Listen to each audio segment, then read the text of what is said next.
Hello friends, today we're going to be solving problem 13 from the SOA Practice Exam. So first things first, the information you're given.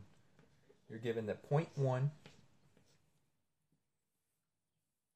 so that's 10% of the people, of the women in this study, have exactly one and only one of the underlying conditions stated. So to visualize it, they use A, B, and C, so that would be A intersect B complement, intersect C complement, and so forth and so forth for each one. So it'd be B complement, it'd be B, A complement, C complement, C, B complement, A complement, etc.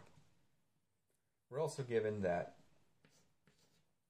0.12 for the probability, the likelihood of each of having two but not the other. So again, as a visual, A intersect B, intersect C complement, so forth and so forth.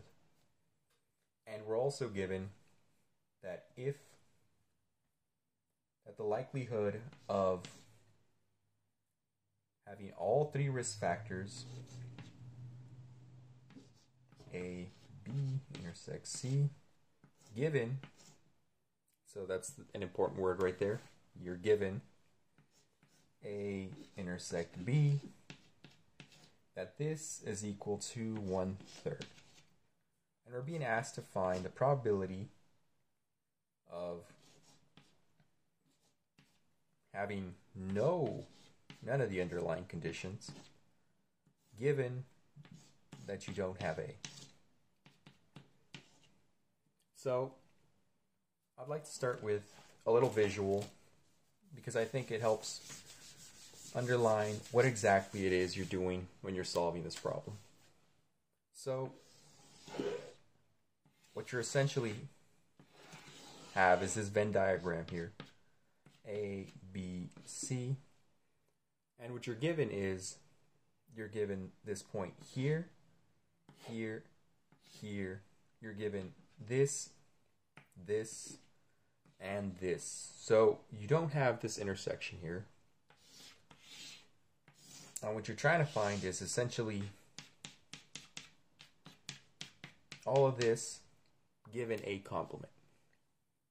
So the first thing you need is this value right here, the intersect. Once you find the intersect, you can then find everything else. So let's start with that. We're given this fact, the probability of A intersect B intersect C given A intersect B is equal to 1/3. Now we can rewrite this as A intersect B intersect C over A intersect B. This is just a property of Bayesian probability. And we can rewrite this, since this is an unknown, as x is equal to x plus 0.12. The reason this is the case is because this right here is that middle spot in the Venn diagram that we don't know. And this part is just the intersect of A and B, but the only part we do have is this part right here, the intersect of A and B with C removed.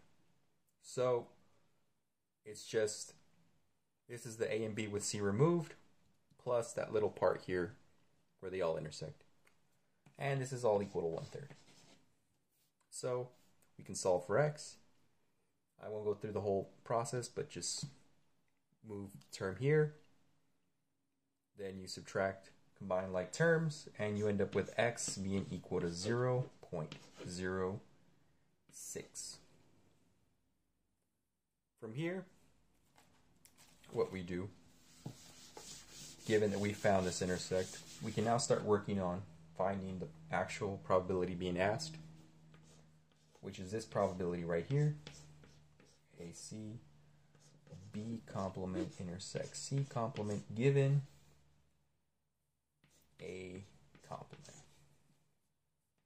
this is equal to 1 minus the complement of this, which is just A union B union C, divided by 1 minus the probability of A, since that's just the complement of that.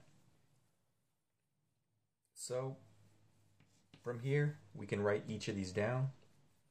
This is 1 minus, and so we know we have 3 times 0.1, the 3 being that we have the 3 initial A intersect B complement, intersect C complement, etc., plus 0.312.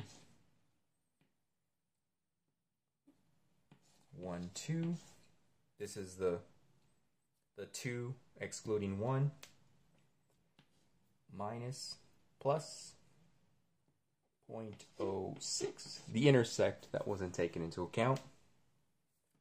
All of this divided by 1 minus 0.1, which is just the same value here, plus 0.2, 0.112, minus, was still plus, sorry, 0.06. And this is how you solve for A, because again, in that little in the little Venn diagram that we did, this is the part that excludes everything except itself, A. This excludes the 2 parts, so you're adding back those separate complements. And this is the intersect, in which they all intersect, so you're adding that back. Now, you just solve this. You distribute the negative, combine the terms, and the solution that you should end up with is 0.467, which I believe is C in the exam. Now, if you have any questions or you need anything clarified, feel free to post a comment. If there's any other questions you have about other problems you would like me to solve, say from a book, homework, a worksheet, or just something you're curious about, feel free to post that in the comment section as well. Thank you for watching, and I hope you have a good day.